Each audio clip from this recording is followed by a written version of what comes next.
All right, so hi.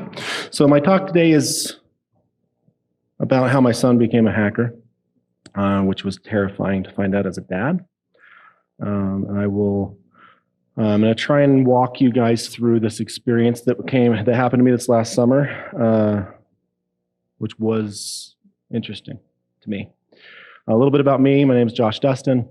I'm the Chief Security Officer for a company called HireView. We do video interviewing.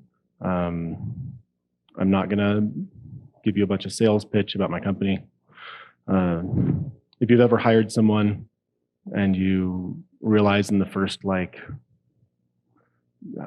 15 seconds of an interview that the candidate you're interviewing isn't the right guy, you wish you had a fast forward for the interview. We provide the fast forward button. So if you ever wanted that fast forward button, check us out. So quick shameless plug for the password cracking competition here at SAINTCON. It is hosted at passwordctf.com. There's a few people running it already. Kind of fun. Doesn't take a whole lot of effort. If you don't have a big GPU rig, that's fine. You can crack passwords on your laptop. Use John the Ripper, use Hashcat. You can do it on your laptop and you can do okay. So I recommend you get in there and start cracking passwords because it's a lot of fun. So, all right, quick disclaimer. Words and opinions expressed during this talk reflect my own sarcastic opinions and not the sarcastic opinions of my employer or former employers or anyone else.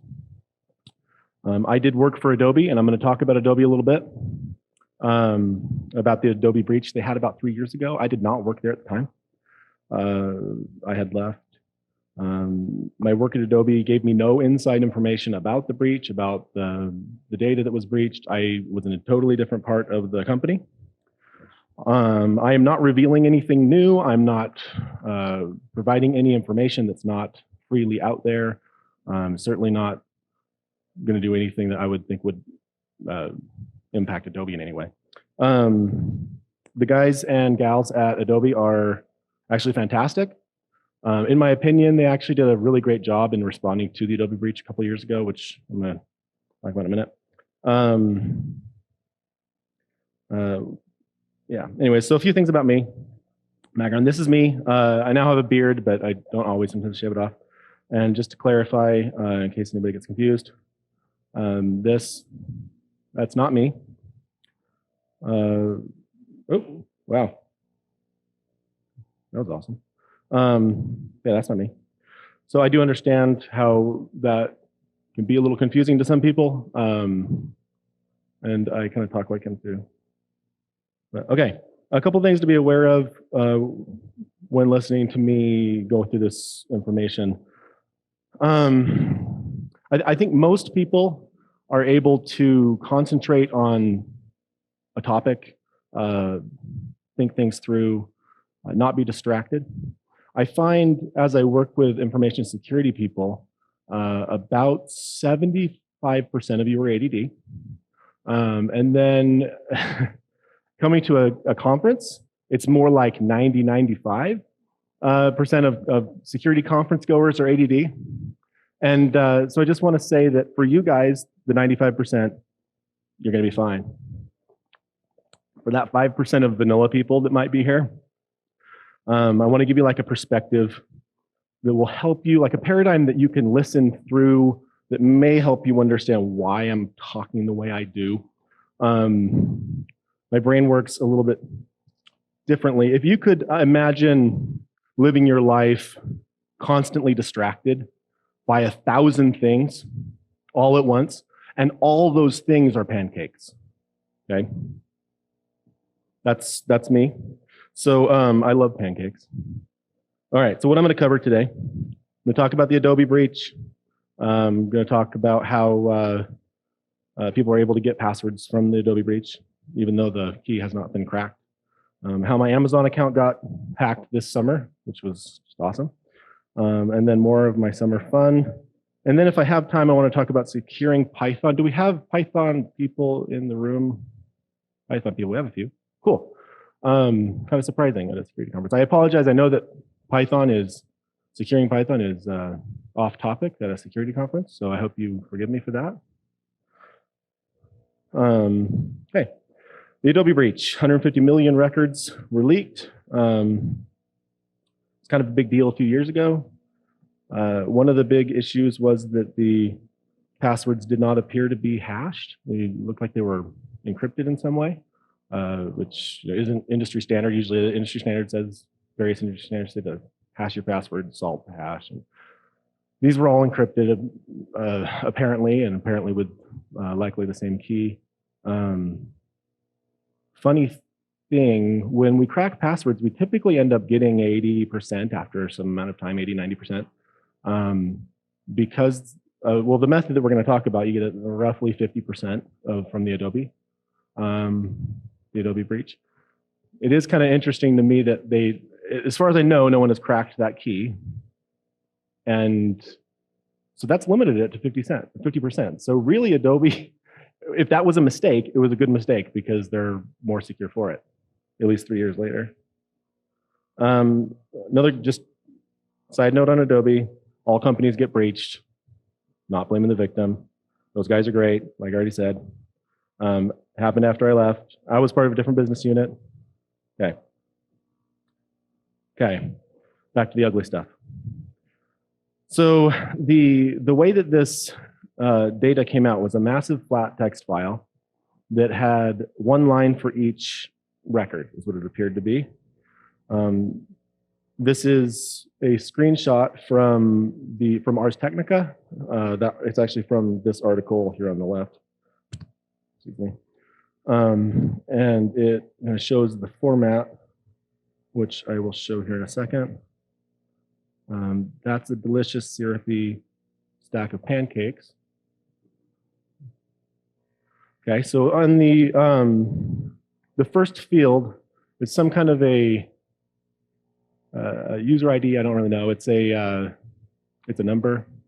We don't really know what it's used for, nor does it really matter. But it appears to be unique. Next, you have an email address. You can see that there's a big black block over these because it's redacted. That's straight from Ars Technica. They redacted it on the email address. But as you look down that column, you see that most of the ones in this screenshot are FBI.gov email accounts. So there was a lot of people that used corporate emails from various areas. You have US Senate emails and Department of Homeland Security. I don't know that they were verified, so they could have just been anyone using that email account. It doesn't necessarily mean that that's really that person necessarily. Next field is some kind of encrypted value, password, we assume. Looks like it's space64 encoded. I'm not going to talk much about what is known about their encryption type because it doesn't matter. And next is password hint in clear text. So this guy in particular, whatever his name is at FBI.gov, we have his encrypted password, which we can't crack because we don't know the key. And we know it's his anniversary. So we could probably socially engineer him, look him up, find out what his anniversary is, and try different iterations of that till we get it. That might be wrong. He might have put in a different hint. The hint value could be useful, it could be not. We don't know. You don't know for any individual if that hint is incorrect or useful or what. So that means that none of those hints are somewhat useful but kind of limited. They don't actually give you any passwords with any level of certainty. Then you start to notice that encrypted password value shows up repeatedly. You see the same encrypted value over and over and over throughout the dump. So the most common, if you sort this enormous password dump, it's like 10 gigs. You sort this enormous dump. Sorry, I'm 10 years old. You sort this enormous dump. You'll find that the most common password, this one here in the bottom square on the top, there's 1.9 million occurrences of that hash. I added some asterisks there. I'm not going to be releasing proprietary Adobe information. So, but that's essentially what it looked like. And that same hash is there 1.9 million times. There's 1.9 million of the 130 million that have the exact same password. It's that assumption that we're making there. So whatever that is, it's going to be a common password. It's going to be the word password. It's going to be 1, 2, 3 or something silly like that. But we still don't know what it is. But you see the passwords stacking up. These are the what is this? The top 7, 8 most common. You can sort them that way into just a massive stack, not unlike a massive stack of delicious syrupy pancakes. So if you sort them by the hint, you notice that the hints have collisions as well. For everyone who's using this same password, 1.9 million people, there's a bunch of people who have the same hint, which naturally, if you're using the word password, a lot of people are going to have the same hint, the word password or something silly like that. And looking at the most common hints for any given password starts to make it really obvious. So this is that one where we have 1.9 million people using this password. And the top hint with 53,000 people using that hint is 1 to 6. Yeah, 1, 2, 3, 1-6, a number, pretty obvious what this password is, right? So, and this is the case if you randomly grab a line from the Adobe dump. I found it was about 50% of them you could figure out their password with some amount of certainty. This one is obviously very easy because there's so many in the sample. Some of them have 10 or 5, and so you only have 5 hints to go with. And it can be a little bit more tricky, and it kind of turns into a fun game. So here's one of the accounts that was in the dump, Edward Snowden. It was at we'll just say it was an open free email service. The Adobe breach occurred after the Edward Snowden leak. So there's a possibility this could be a different person named Edward Snowden, which that would be really unfortunate. I feel bad for anyone who happened to be named Edward Snowden, but besides the Edward Snowden. Anyways, so this was a couple of months after. It could be a different person. That identifying number at the beginning of each record was low for this account, which if those numbers correspond to when the account was added to the dump, then this is likely not someone who made the account after. It was likely actually someone named Edward Snowden, or someone who, for whatever reason, before Edward Snowden became famous, used this username. So the password hints, you have 113 people. The most common password hint is metal, with 6 people using the word metal. You have 2 people using palm with a capital, 2 people using palm with a lowercase. So we have the word element, W on the periodic chart. And kind of close to the bottom, we have W74. So, anybody have any idea what it is? Tungsten. Okay, who just said tungsten? Are you there? Hold on, I have something for you. Here. Let me hand that to him. All right. That's pancake mix. Okay, so it was tungsten. You guys may not be old enough to remember Palm Pilots. They were a thing that we used back in the late 1900s. It was kind of like a cell phone, but didn't work. So Palm had, one of their devices was called the tungsten, and it happens to be the W and element 74 on the periodic table. I haven't ever had a conversation with Edward Snowden. I'd love to ask him if that was actually his password. But, you know, when this video gets posted on YouTube, can everybody tweet it and include Edward Snowden? We can actually get him to look at it. Because I'd really love it if he was like, yeah, that's not me. But I think he'd probably say that either way. Tell us the truth. Come on, Edward. All right, so fast forward 3 years. Um, this last summer, I have an Amazon account, as everybody does. I use it a lot. My wife buys stuff using Amazon pretty much daily. It's my email address, and that way I get the emails whenever she buys stuff. And that works out well, saves our marriage. But she has the password, and actually I don't even know what password she was using, because I don't really ever buy stuff. She buys it, and I get the emails. And so our house is just constantly overrun with packages. And I'm constantly getting emails about Blue's Clues and whatever various things. I have 4 children. So I'm constantly getting emails about the random junk that she's buying, and we're constantly getting boxes from Amazon. And it's also nice at Christmas time because I get to know what she's buying for me, ahead of Christmas morning. And then one day, this past summer, I think it was June, July, early July, late June, I got an email from Amazon with an item that had been purchased. And I'm not sure if you can see the bottom where it says lifelike vein and ring. I'm just not going to read that. So my first reaction when this happened was a little bit of shock, and I kind of thought maybe this was a phishing attempt, right? Like, pretty good one actually. If you can determine someone's married and you send that to the email, one or the other spouse is going to go, what? And click the link.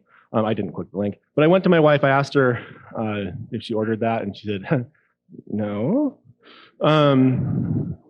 So kind of made me a little uncomfortable because, well, let's go back to that really quick. I don't know if you notice at the top, it actually has the size listed. No, it's just uncomfortable. Okay, so when my wife tells me the password,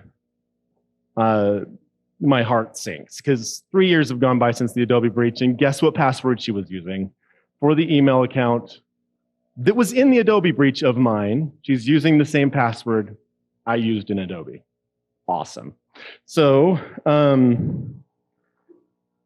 it just kind of hit me that the irony of all of this, that this is very likely the way the person got into my account, I'm guessing at this point. So like anyone who, also taking a look at the order, it's being shipped to my house, not being shipped somewhere else. So it's a gift. So I called Amazon. And had a very awkward conversation with Amazon tech support. And there was like 3 items on the order, right? So I have to these 2 items were in our, the person got in and they bought the 2 items that were in our cart and that. So I'm like, well, those were on there. We wanted those, but the other one, my wife said she didn't order it, I promise. And it was just really awkward, right? I mean, just like, I'm going to put you on hold for a minute, and you can hear them laughing. Right? So, and then they cancel the order, they refund my money, and then he puts me on hold to laugh more. He comes back and he said, it's actually already shipped. So, okay, do I just not accept it? And it just send it back and go, no. You just go ahead and keep it. It's a gift from us. I'm like, okay, thanks. So, by the way, at the end of the password cracking competition, we're going to be giving out a couple prizes for the winners.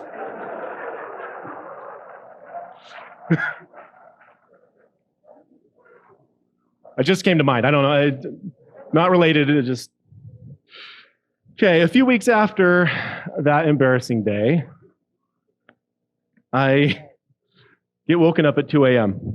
My wife's phone rang, and she slept through it.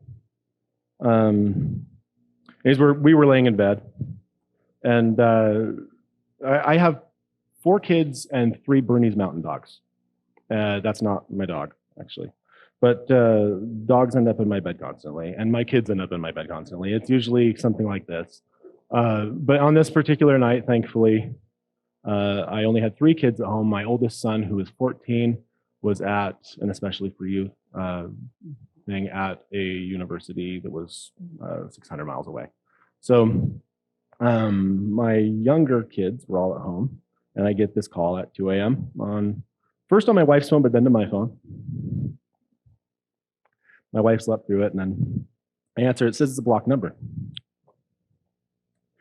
And I start talking to him, and at 2 a.m., this guy asks for my son, who's 14, which is kind of a weird thing to happen.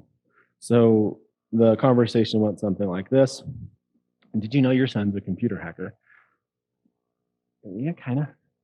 Like a little bit. I mean, I did a little. I don't know why I'd be getting a call at 2 a.m. about it. He said, well, he goes by Doxer. It's actually not what it was, but I don't really feel like dropping this guy's name on this thing. But we'll just call him Doxer. He goes by Doxer online. He's done some really bad stuff, doxing people. For anybody that doesn't know does anybody know what doxing is? It's just collecting a bunch of personal information about somebody, like their social and their address, passwords, junk like that, and just put it on a pastebin. Just dump it on the internet for anyone to see, right? Usually done by script kiddie level type people. It's not, just kind of the annoying stuff. I'm like, great. And he's been swatting people. Okay, it's a little bit different. He's been swatting people. He's been, faking a phone call from someone's house to emergency services and getting the SWAT team sent to their house. Really? That's worth the 2 a.m. call, if that's true. My son had been getting into computer security type stuff, and I'd been shepherding him in the right direction. I thought I'd given him a lot of trust, obviously more than I should have. But at this point, hearing that he's swatting people, my first reaction, of course, as dad is, yeah, right, not my kid. So I say, how do you know that this doxer person that you're talking about is my son? And he said, it's really complicated computer stuff. And so, keep talking. I'll try to keep up, right?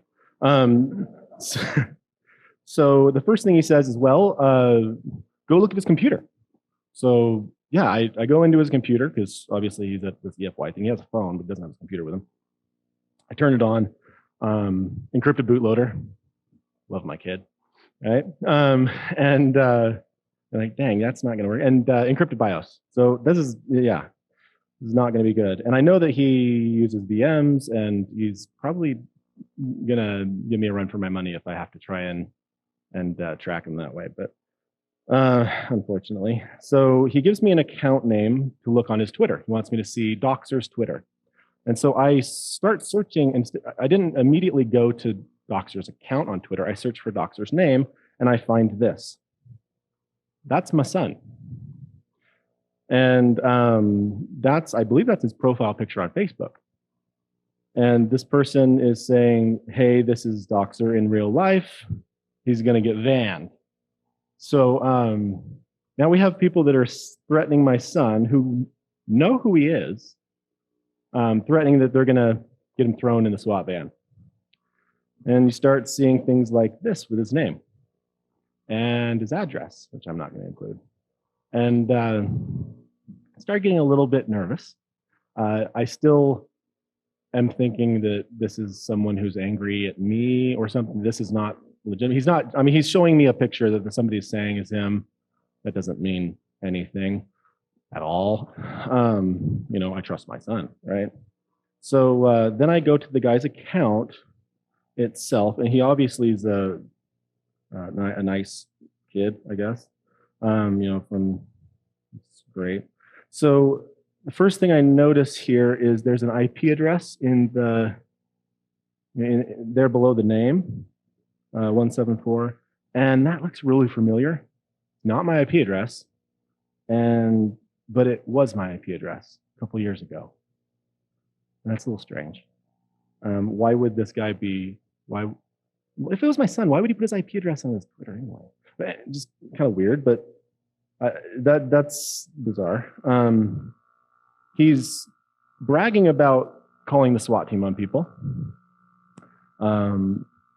He really likes to have Skype open with the person when he does it, so that he can see him when the person kicks in the door.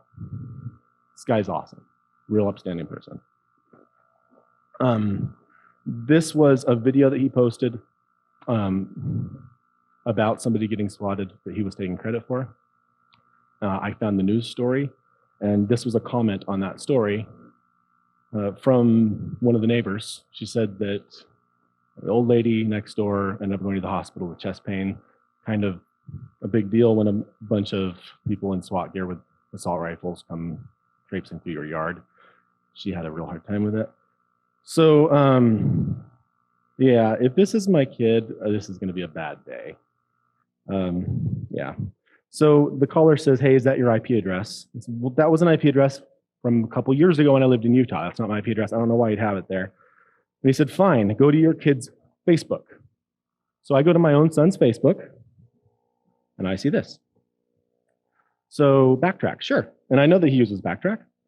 We actually had a conversation about social engineering toolkit a couple weeks before, and SMS spoofing specifically.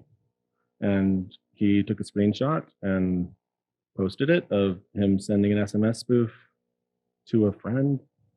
Thought that was kind of funny, sure, whatever. And the caller says, see, there you go, right there. He's obviously a hacker.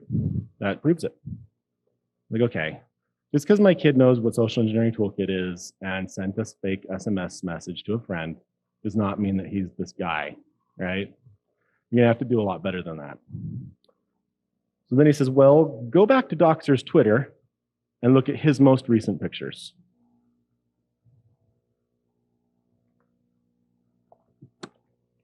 Okay, that's not good.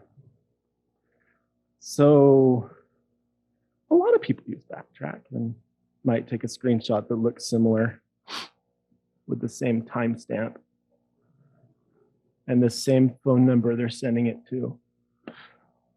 So that's bad. And he said, Doxer posted this on Twitter, bragging about sending an SMS text. They did a reverse image search and found my son's Facebook. Oh, okay. Now I'm a little upset, right? Now I start scrolling through the rest of the tweets with images. I'm gonna edit this part of my talk for language and content. So I find some tweets that are interesting, a lot of banter, script kiddie banter back and forth between young and experienced hackers. Hey, Doxer, I'm coming for you, be ready, some random dude says, and he says, you're harmless, suck my banana. You don't even have one, your mom doesn't complain, things like that. And then the picture. Now, as a dad, you should never have to see a picture of a banana online. Never your son's banana, for sure. No dad should ever have to even have the thought of a son's banana ever in their mind. That's just not okay. It's just not, that's like there is nothing, I mean, okay, everyone in here, you're all hackers, you're all computer security people, you've all seen some terrible pictures. We all know the pictures. Your son's banana is worse, I promise. Okay, it is the worst thing you could possibly imagine. So then it goes on, and I'm like about to barf. That looks pretty small. Oh yeah, 7 inches. There's the banana with his ruler, okay. And at that point I'm going, okay, wait a minute, I know my genetics. So, I'm not sure anymore. The evidence was kind of convincing, but nah, I don't know.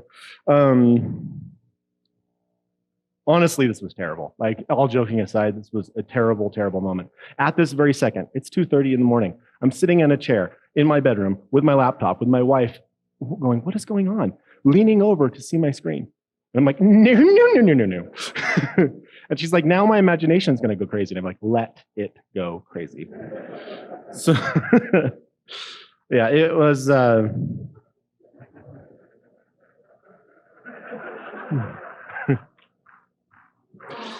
so time for a calm talk with my son.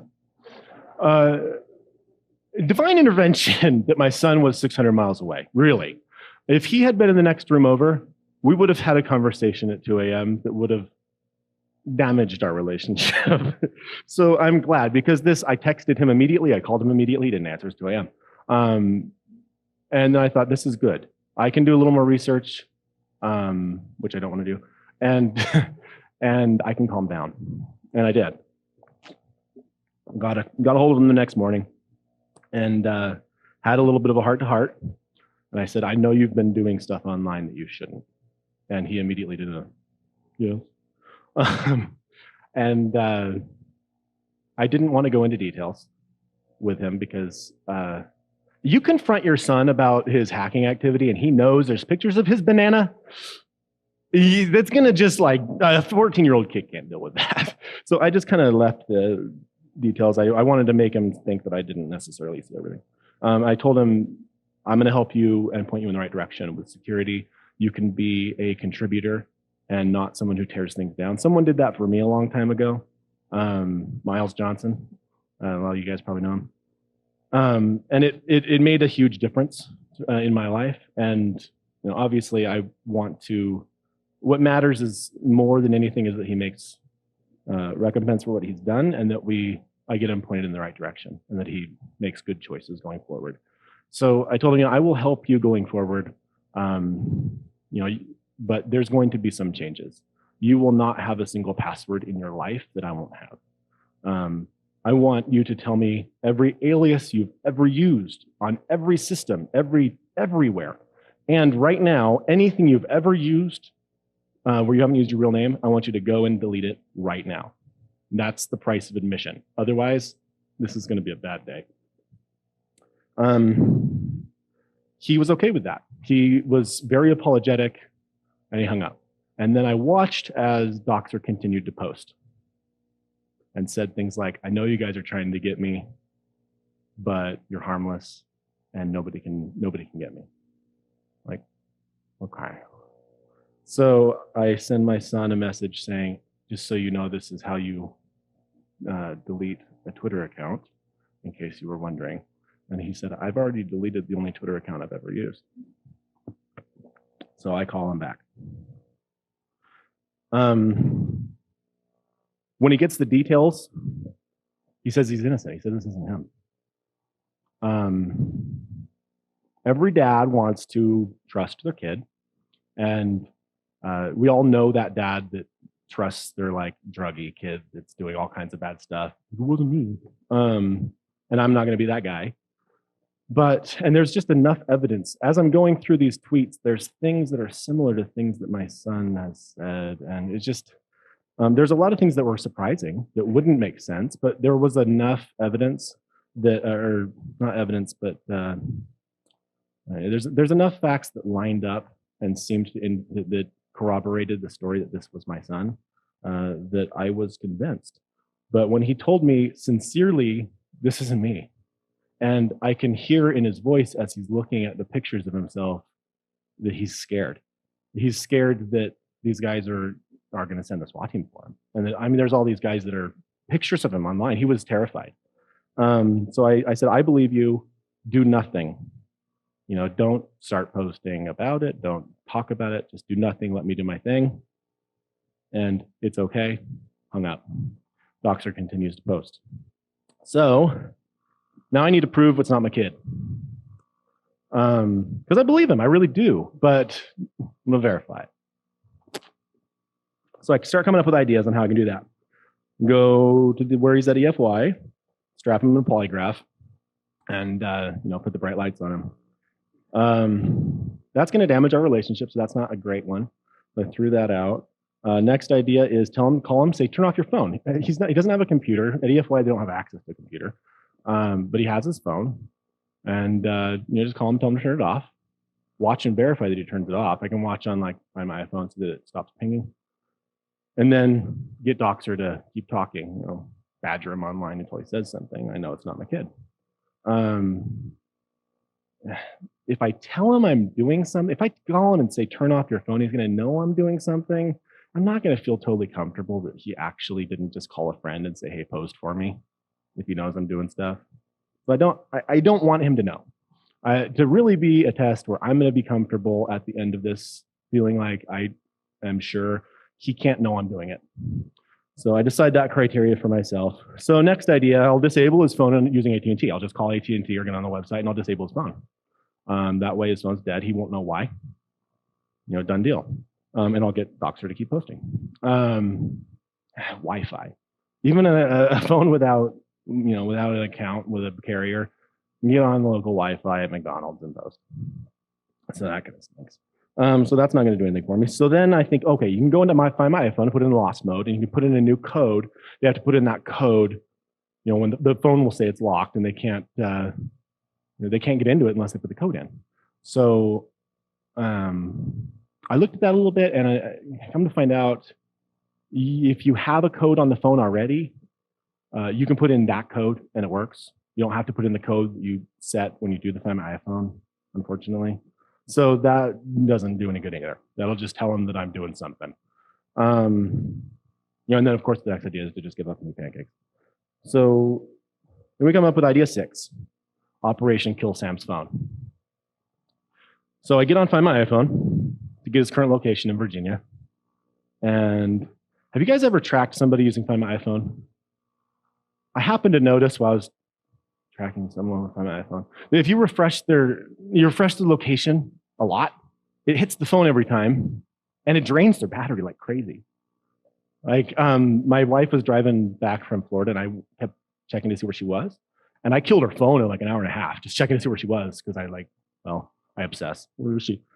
So I did this on purpose. I just found where my son was. I knew he was at some dance they had, so I could see he was in the middle of a field, and I just started refreshing it. And it took me about an hour and a little bit to get his phone almost dead. It was at 1%, and I saw him go back to the dorm with the other kids, and he plugged it in at 1%. Dang, it was close. I can wait till he gets home. I can take his phone away. I don't want to wait till he gets home. I want to know that's not my kid's banana. So, yeah. So that plan didn't work. It spent an hour, noticed it was plugged in. So I'm discouraged, and I realized that all these plans, besides polygraph, they all center around getting a teenage kid to put down his technology. This is not going to happen, all right? Do any of you guys have teenagers? They don't put down their phone, right? At least mine doesn't. So that's really frustrating. So then I'm switch gears and I start thinking about how can you get a 14-year-old 600 miles away to put down their phone without them knowing you're trying to do it? What other times have I gotten my kid to put his phone down of his own free will? Never. Ever.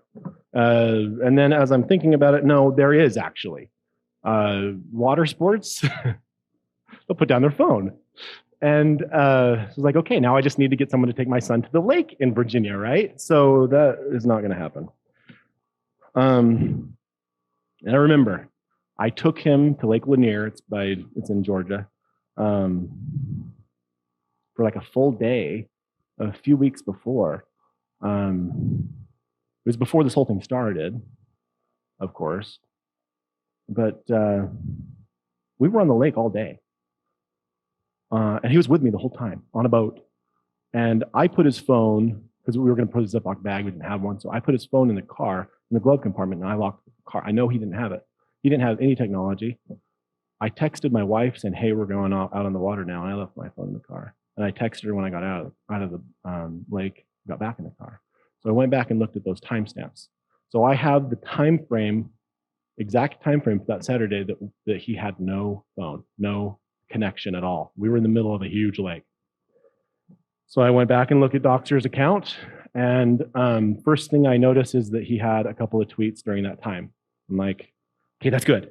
And then I think time zones. I don't know what time zone he's in. I don't know what time zone Twitter posts in. Does it show you the time that they posted, for something that's weeks ago? Is it going to show you the time stamp of your local time? Or is it going to show that of the poster's local time? So I went back and looked, did a little investigating. It appeared that it was, because if it was my time, I had tweets right in the middle of it. But I'm not sure. And I certainly don't know this guy's time zone. So I went back and found that the badgering, I had gotten him talking because I wanted to keep him talking so that if I could kill my son's phone, I would know. So I created an alias on Twitter and I started badgering him to get him to keep tweeting. And I noticed the timestamps on his tweets were Pacific, which is probably the default. Doesn't mean anything. His account says he lives in Russia. So they're Pacific, which means it shows in the poster's time. So then I have to convert the time zone of his posts on that day to my timestamps, so I know that it's, and it wasn't. So when I went back and looked at that time frame, Eastern, there were a bunch of posts during the time we were in the lake. So I had the most enormous sigh of relief I've ever had in my life. And that's all I could think was, not my banana. Not my son's banana. Like, I've never been so thankful to know that it wasn't my son's banana. And so at that point, I actually was able to look to my wife and be like, you have no idea what I have saved you from the last few days. So, and I was then able to sleep the sweet slumber, free of the nightmares of a man who's seen his son's banana. I then regain contact with the original hacker that called me that night. I got on Twitter. I didn't know his Twitter handle. And so I contacted him. I created an account and posted and said, hey, it was like InfoSec dad guy or something. And I said, hey, you called me, call me back. And the guy called me, I missed the number, and then he messaged me. So we talked, and he apologized for the calls and for the unsavory item he had sent me, which was kind of awesome. And he told me that it wasn't my son, that he'd verified that it wasn't my son. Now, as soon as I had realized that it wasn't him, I sent out these tweets saying, hey, call me, it's not my kid, and I can prove it. Okay, it's my word, but I can still tell him, I can give him my word, I know it's not him. So they ended up finding him. This Twitter conversation happened several days later. And what they did was they exploited Firefox WebRTC vulnerability and were able to get his IP that way. As soon as they confronted him with that name online, he went dark. So he's a guy in his 20s. He's in the National Guard, and all that information is now with law enforcement. And then this kind of sad comment. I said, I have no idea how happy I am seeing a dude's banana and being like, that had better not be my kid. And he said, yeah, actually his parents have seen it now too. So somewhere, someone is living that terrifying thing that I had to go through, and I feel for them because it was really terrible. Anyways, okay. So lessons learned, number 1, not my kid's banana. Number 2, don't reuse passwords, right? Number 3, be aware that false evidence can be placed. My son on Twitter, or on Facebook, had said there's no place like 127.0.0.1. Like the dumbest joke ever, sorry. If you have that shirt on right now, I'm sorry, but it's dumb, okay? It was funny like in 1999. So my son said that, and Doxer had posted that same thing. It was actually where my IP address was in his title. He wrote that, thought it was really funny. So one of the guys trying to figure out who he was, searched for that and found my son's Facebook. He posted on Doxer's Twitter and said, you're Sam Dustin, aren't you? And Doxer said, oh, you figured me out. And they went on to the next thing, and he didn't think twice about it. Doxer then went to Sam's Facebook and watched it and waited. And he researched my son. He came up with, he found the IP address my son was using when he played Minecraft. a couple years ago in Utah, because it was the same email address that he had on Facebook. There was a server that posted some logs, and it had the IP address. So he took that IP address and he put it in his Twitter, knowing that people would end up connecting the dots. And then he continued to watch my son. And when my son posted something, happened to post a, that Metasploit, the social engineering toolkit screenshot, he took the opportunity, knowing that they would do a reverse image search and it would lead back to my kid. He actually put in that false evidence on purpose. So, and it ended up being pretty convincing. So, just be aware false evidence can be put out maliciously. And that having social media photos available, having social media open in general, even if you're just posting things that you think are benign, can be used in ways that you wouldn't expect. At DerbyCon, I went to a social engineering training, and we were doing some recon on someone and found that they were a scout leader. And the person doing the training said, so now I would probably just generate an email and send them a payload and say, hey, I was at this scout event, because they had posted pictures from it. Some of my scouts had some pictures that have pictures of your kids in it, kids from your troop. Let me know if you want any of these. I have a bunch more. They're attached. Just letting someone know something that's not what you wouldn't think would be a vulnerability. You're not posting pictures of your kids in a bathing suit. You're just posting, pictures from something. Just giving information about your life can be useful to bad guy.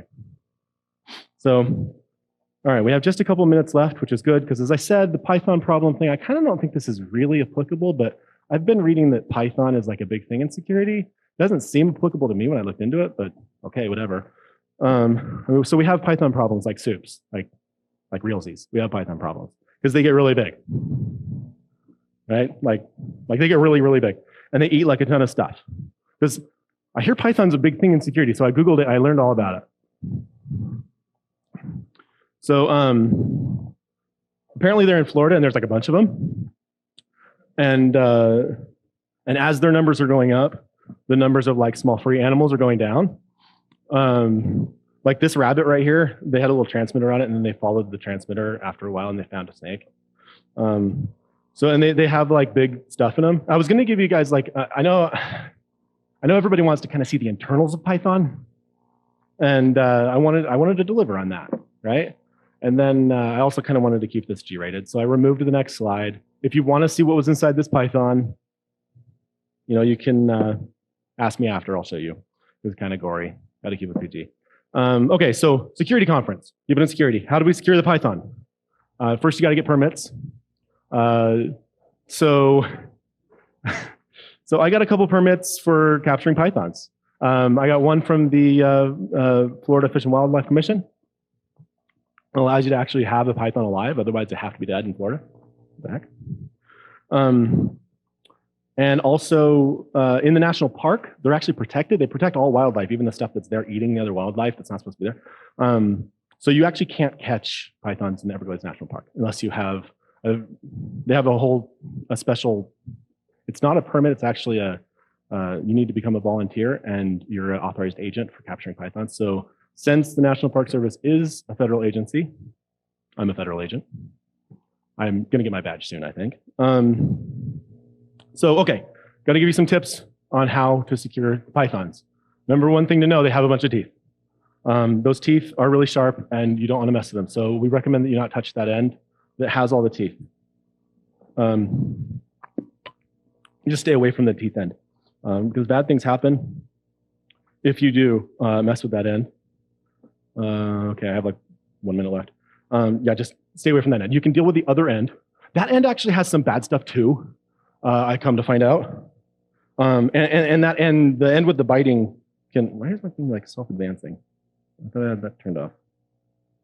Okay. So the end with the teeth can come back even when you're holding the end that doesn't have the teeth, which also is unpleasant apparently. So other things to know, don't be a tool. If you're gonna actually try and catch a big snake, you should use a tool because they're lacerations and stuff, they don't have to go to the hospital. They're great. And when you gotta commit, like it's time to commit. My wife used to tell me that all the time. She doesn't really do it anymore.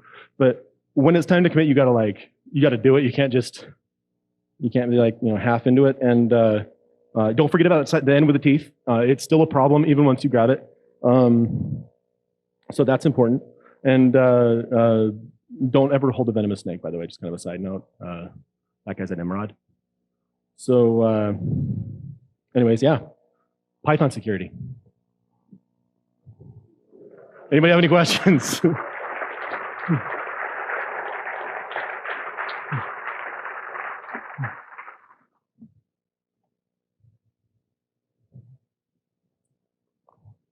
Anybody have any questions about bananas or pancakes?